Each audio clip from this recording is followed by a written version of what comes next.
First up is Rock Island Railroad Corridor. We've got John Benson, our senior planner, start that discussion.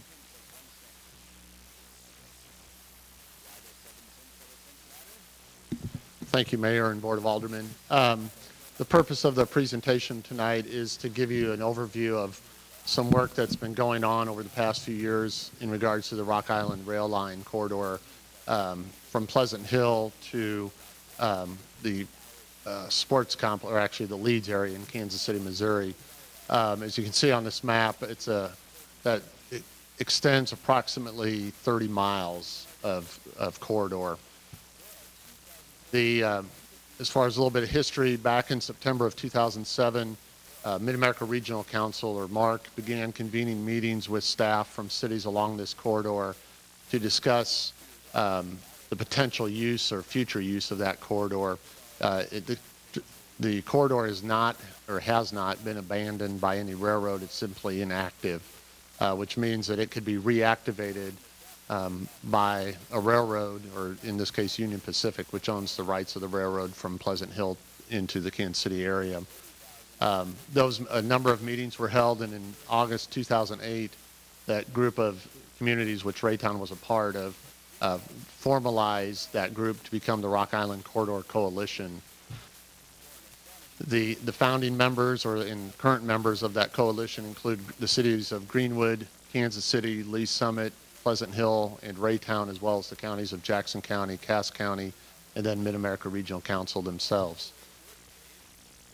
A vision was discussed and adopted for the coalition as it relates to the corridor, which is to protect the corridor for future trail and transit use, and it provides, or could provide, the primary connection from Kansas City to the Missouri KatyTrail State Park, which currently extends to Clinton, Missouri through Windsor, and this corridor leads beyond Pleasant Hill. It leads into Windsor and would be the connection point to the KatyTrail State Park.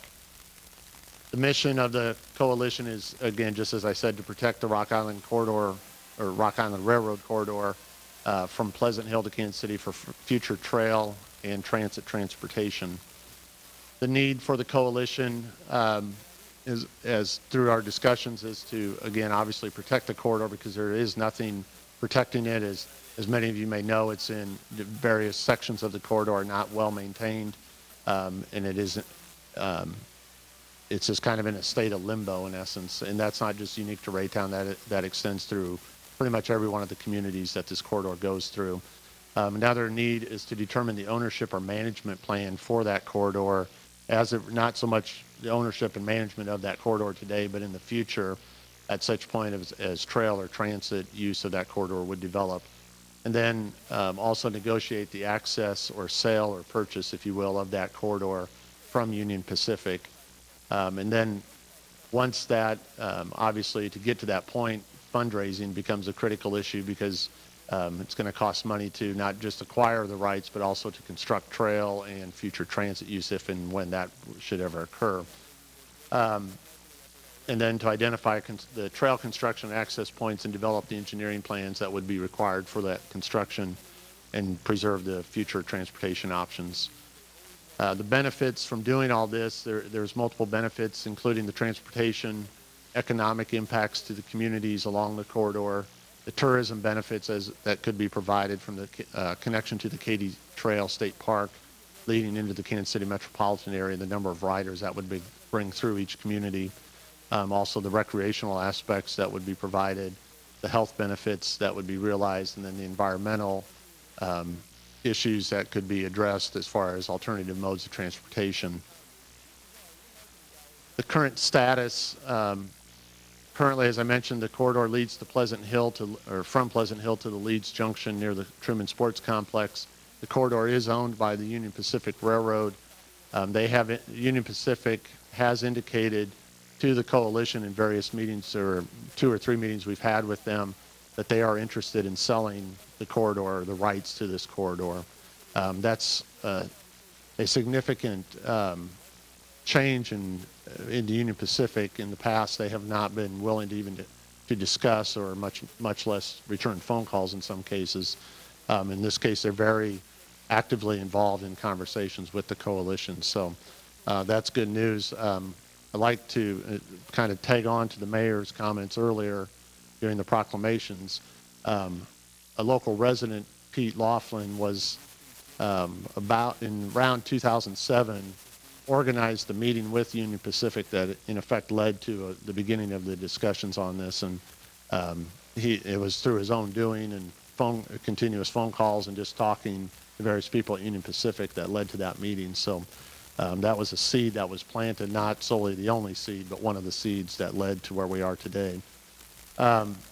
Another current status or important part of this that's really increased awareness and led to increased activity and interest in this corridor is the Windsor to Pleasant Hill segment, which is not owned by Union Pacific but is owned by American UE Railroad or Utility, owns that portion as part of the settlement with the Tomsauk Dam collapse from a few years ago. The state negotiated a settlement as part of that, which includes that piece of that right-of-way to allow for construction of a trail to create that link to the KatyTrail, which will tie Pleasant Hill to that for that portion. That's an $18 million payment that's been made to the state Missouri Parks Earnings Fund for that construction, and is currently underway now. So that's the first step of bringing a connection into the Kansas City area. Just a little bit history or overview rather of the KatyTrail State Park. It's 225 miles long, which stretches from the St. Louis metro area, or I believe St. Charles, to Clinton, Missouri, or Makins, Missouri, I should say, near St. Louis. And it is, if not the longest continuous trail in the country, it's one of the top 2 or 3 longest continuous trails in the United States. As I mentioned, the connection that would come through Raytown would lead and provide our connection, as well as the Kansas City metro area's connection to that KatyTrail State Park. Current planning activities, coming back to the Rock Island Corridor Coalition, we have secured commitment from the National Park Service to provide technical assistance to the coalition. Also, Mid-America Regional Council has submitted an earmark request for $24 million to Senator Bonds and Congressman Cleaver to be used towards the acquisition of the corridor and possible construction costs or design costs. As I mentioned earlier, we've held discussions with the Union Pacific Railroad and are in the process of receiving copies of deeds to confirm their ownership, which is one of the questions that remains to be answered. Also, currently underway is an appraisal of the 18-mile corridor, and I say 18-mile, the 18-mile segment runs from the Leeds area to the city limit line between, or north city limit line, if you will, of Greenwood, or the south city limit line of Lee Summit. Union Pacific's willing to sell that portion from that point south to Pleasant Hill. They are not interested in giving up their rights to that segment because it parallels another railroad line that they have that is active that runs through Independence, and they want to maintain ownership of that and the ability to add a second line or parallel line to that line. So that doesn't mean that the trail or a trail to the KatyTrail could not be made. It would just have to follow a different route, which has been that's being looked at by the cities of Pleasant Hill and Lee Summit as far as making that connection through a different means. Also, the Corridor Coalition is developing plans for the trail itself. Those include conversations with the Missouri Department of Conservation, who have attended a number of meetings as well. That's all I have. Marlene Nagel from Mid-America Regional Council is here also. She has been the primary staff person at MARC, who has been involved with the Rock Island Corridor Coalition and is here to answer any questions, as am I. So be happy to entertain any questions. Are there questions from the board to either Ms. Nagel or to Mr. Benson? Another job well done, John. Right. Thank you. Ms. Nagel, thank you for working with us too from the MARC board. I know that you've been very helpful, and you continue to help us with these kinds of issues here in the city of Raytown. Thank you, ma'am.